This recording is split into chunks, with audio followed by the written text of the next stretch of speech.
This month I've spent 3 weeks in Spain and the rest in Flintshire, but I've also given Bob the keys to my house in Trident so he can get on with some work when I'm not there. So you'll see a bit of that as well. Colin's been to Bulgaria, I'm going to Bulgaria next month, so lots of things happening, lots of things to show you. Keep watching the Maythorn Monthly.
Welcome to Spain. You've just been watching model Misuzu outside Colin's house in Bulgaria. She's coming to Spain next month with another model, so you'll be seeing that in June. We've got plenty for you in Spain, and Colin's been in Bulgaria, so we got some of that, and lots more to show you from the UK and elsewhere, so keep watching.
You see the index for travel agents. There are about 4,600 travel agents. And how are they using it? Well, holiday availability and, for example, booking. They can book airline seats. So they can book them direct with the airline's computers and tour agents? Through Prestel, through a gateway into airline reservations computers.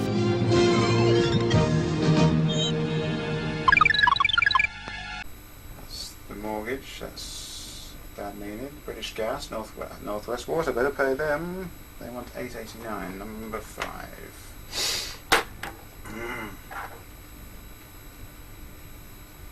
Reasonably slow in pulling them onto the screen. Payment date the 14th of the 10th. 87. And we pay them, how much was it? £8.89. £8.89. Yeah, everything we've seen so far, as you say, could be done with that and a colour television set or black and white set. And how fast is it coming through? It's coming through at about 1,200 bits per second. Is that all it does? What do they call faster payments in the UK? Well, in the UK, Liam, and I know you might find this funny because when I told you in Singapore they call faster payments fast, well, in the UK they call faster payments faster payments. So Britain launched Faster Pay in 2008, and this was the first change in the infrastructure for years. It was up to the banks to implement it, which of course some of the older banks took quite a while because they've been making money out of the old back system, taking money off people, hanging on to it for 3 days. The latest type of bank statements are on your mobile phone and they look like this, and compare that with the old Prestel screen that I showed you earlier, and you can see how things have changed, and we have a graphics screen with logos on it. Here's a situation that the app is well capable of doing. A woman here is out dining with a man. They're obviously not on a joint account because she pays the bill and then sends a request from her banking app to his banking app for his share of the payment. Here's a woman buying stuff for her kids from Sweets and Treats. She makes a card payment, her phone immediately gives her a notification, and she goes into her statement, and the transaction that she's just made is already there at the top of the screen. The faster payment system in the UK does about 7 million transactions a day. This graphic shows the top 10 neobanks in the world, I think, in 2016, so they were already starting to grow in size then. Since then, they've grown and grown and grown. Lots of new banks have been licensed, and I'll give you more details of some of those next month. You may wonder if the mobile banking thing has been successful, if the public have taken it on board. I've got some figures here which show that in 2011, usage of mobile banking apps was 13%. At the same time, the internet banking was 46%. By 2016, use of mobile apps had gone to 56%, well over half, and the internet had gone down to 28%. The usage of bank branches at this point was only 13%, and that was 2016, the latest figures that I have. Of course, I'm at Marina d'Or in Spain, so over here they care about SEPA. SEPA, if you Google it, you might get the impression that it's about either solar electricity or the Scottish environment, but it's actually about the single European payments area. That's what SEPA stands for in the banking arena. It's a bit like BACS at the moment, like that used to be, because it only runs at certain hours of the day. It's batched up and sent at particular times of the day. There's a cut-off time and so on and so on. So it's nothing like faster pay. It's not very fast at all, but it is one banking day generally before the money arrives at the destination bank. But the difference is the bank isn't just in a small country like Britain. It can be any country in Europe, because the Euro payments area is quite big. And finally, the latest thing in the banking technology in Europe is SEPA Instant.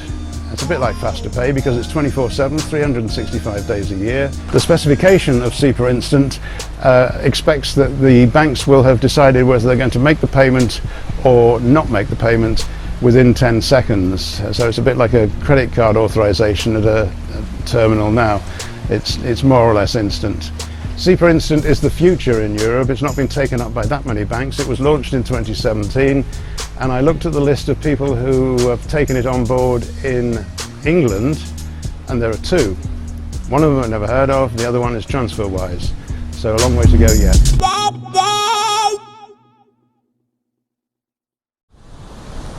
Here in Spain, May Day is actually on May Day. Yeah, May the 1st. It actually has already happened. And there was a special procession down by the resort, the main hotels in Marina d'Or. Of course, I was there with the camera, and we've got some of that coming up. Also, Sally's Secret Garden, a little expose on that little shop in Chester. That's coming up too, but right now it's over to Bulgaria, some footage that Colin brought back with him from the village of Oresh.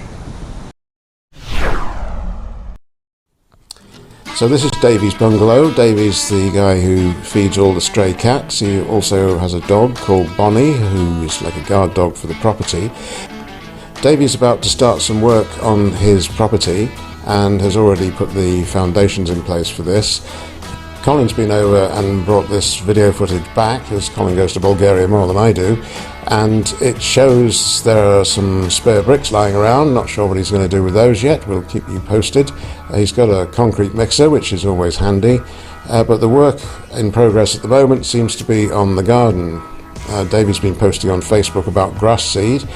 He's got a driveway going up to the bungalow, and he's created a new exit by the look of it, going on to a newly flattened piece of land, which I think is where he must have put the grass seed, because there's a netting over the area, presumably designed to keep the birds out. Another interesting thing that happened to Davy in March if interesting is the right word, is his neighbour's garden, where there was a bonfire in play, went out of control, and the whole field behind his house was on fire. And because of the way the properties are on a hill, there was a danger that the fire would spread onto the back of Davy's roof. Luckily that didn't happen, and the property survived to tell the tale.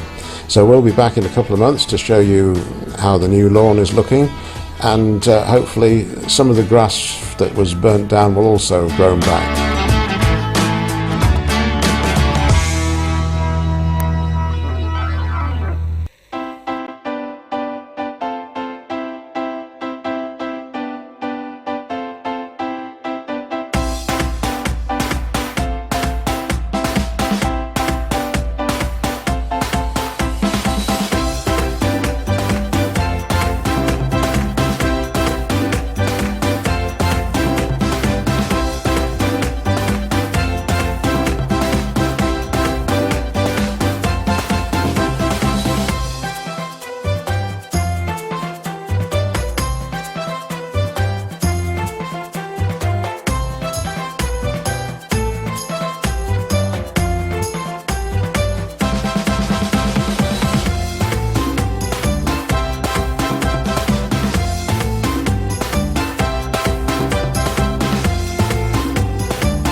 Okay, so most of you know my wife, Ruth.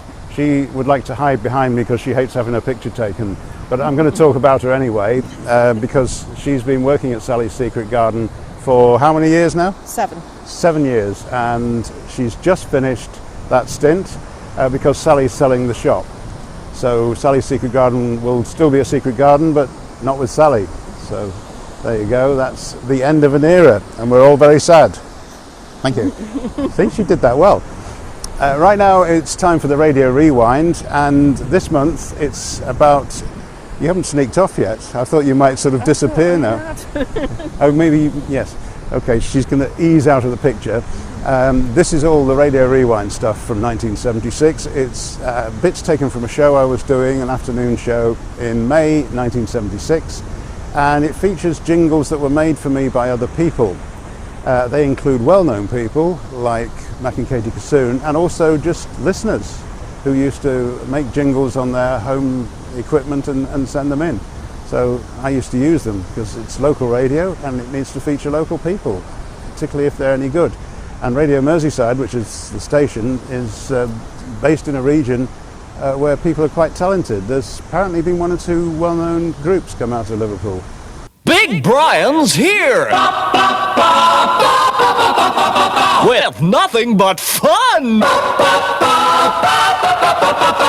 Brian Smart?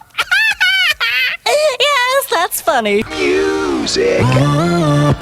Music is our game. If you want a dedication to any of the music, you can ring us between now and 4 o'clock on 236 5767. That's the phone-in number. And we'll give you a mention any time between now and 5 o'clock, because that's when it's all over. Anyway, this is Friday's Brian Smart Show. And being a Friday, of course, we have a job spot along with all the full details of what's on around the Merseyside area and so on.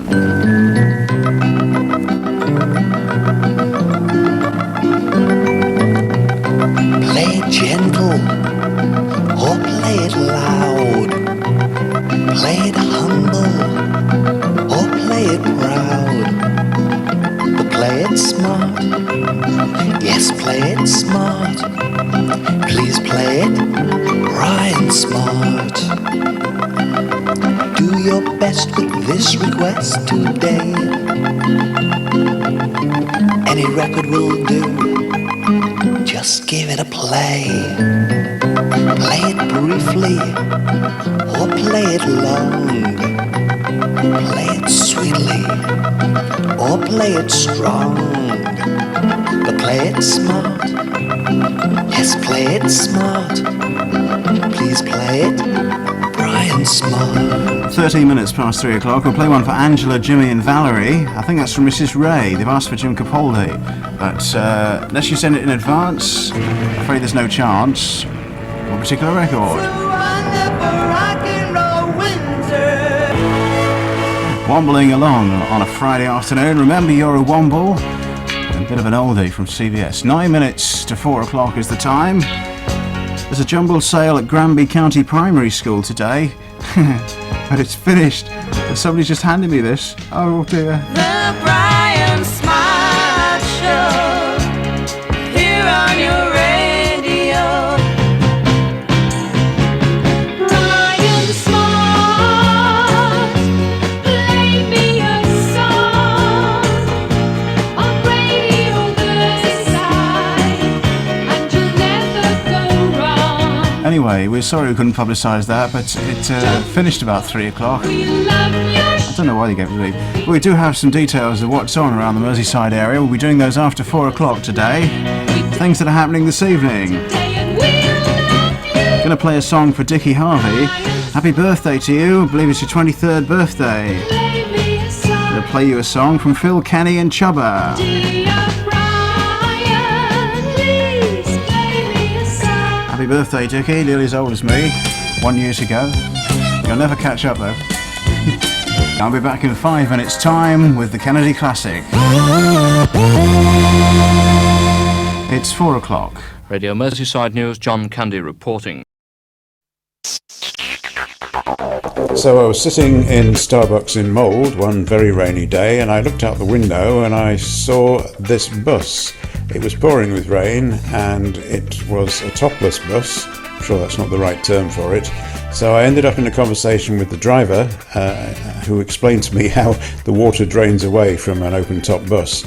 And then he gave me a postcard which is advertising the service he provides with a few of these buses that he has. I lived in London until I was 10, so the Routemaster bus you see there was one of our local bus services. A couple of weeks ago I was back in London to see the latest type of buses, and here's a couple of them here at Tottenham Court Road. I'd gone to Tottenham Court Road with Peter Chart, one of my fellow owners in this building in Marina Door, because we wanted to see if there's any development with Crossrail. Last time I went down to this particular spot, it was all boarded up, but now a lot of the work is finished. Not as much as they'd have liked, because you probably know Crossrail is supposed to have been finished last year, but they're still working on it, and they're now saying 2020 and even possibly 2021. So unfortunately I didn't get to see the completed Crossrail system, but I did get to see the new Tottenham Court Road front entrance. I did get to see an Elizabeth line train though. That's Queen Elizabeth's name on the trains that are going to run on this line. The train I was getting back to Chester passes through that big rail interchange called Crewe, and the Elizabeth line trains are parked up at Crewe in the sidings there. And I also found on YouTube some video of the Elizabeth line trains on the move at Crewe Station. As far as the trains go, it's something new, something old, because these Elizabeth line trains are up in Crewe at the moment. They're going down to London, and London are setting us up some old overground trains which are being converted as though they were brand new trains to run on lines in the north of England. So a bit of a swap there. I'm not quite sure that we got the best deal out of that.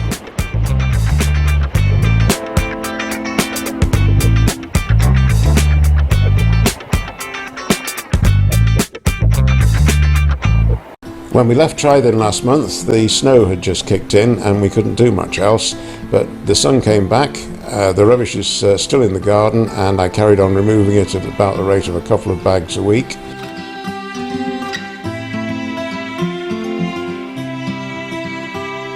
I'd already cleared one half of the garden, and the trick for going to the tip is to have everything pre-sorted, so all the paint cans together, all the tyres together, find a tip that takes tyres, stick them all in the car, and so on.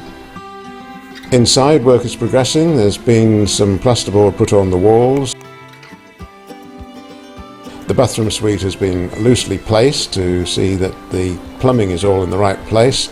The plumbing has been taken down through the floor, and downstairs in the kitchen area it comes through the joists. There's no ceiling down there as yet, but the pipes have been run through ready.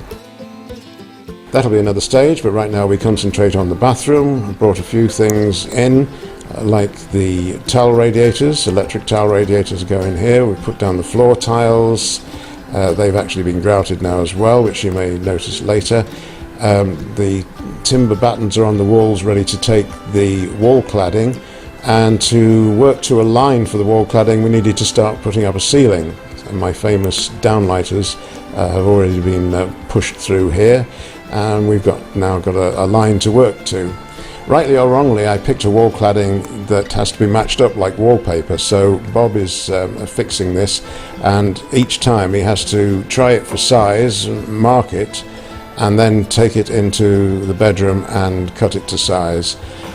The wall cladding is actually very easy to put on, so once it's cut you just position it in place. It's tongue and groove. Once you're sure it's going to go in, you put some adhesive on the battens, you stick the cladding panel back on, push it down onto the adhesive, and finally you just tack it in place with a few nails to make sure it can't go anywhere. And it's as simple as that, and it's a lot quicker than tiling, and the price is quite similar. This stuff is available from B&Q if you're interested in getting it.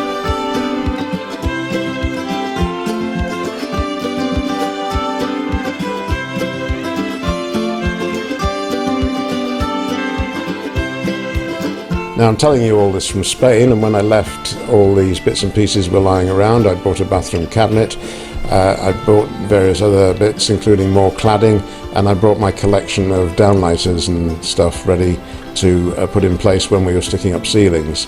Next month I hope to be showing you a completed bathroom.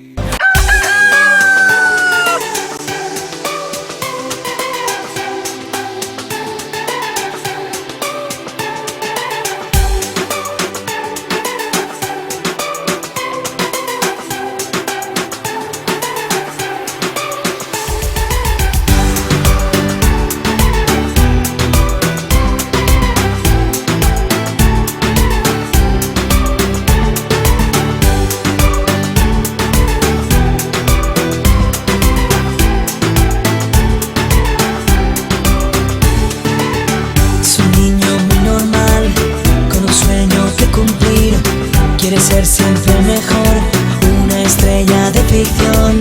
Solo piensa en destacar, ser primero un campeón. Cuando quiere ser así, utiliza su imaginación. Estrella de ficción, su nombre es acción y derrota al enemigo con la fuerza de un ciclón. Estrella de ficción, su nombre es acción y se enfrenta a los peligros, lucha con el corazón. Han llegado desde el mar a la costa de Marinador, barcos piratas, qué terror, esto es una invasión. Todos corren sin saber que alguien les va a defender.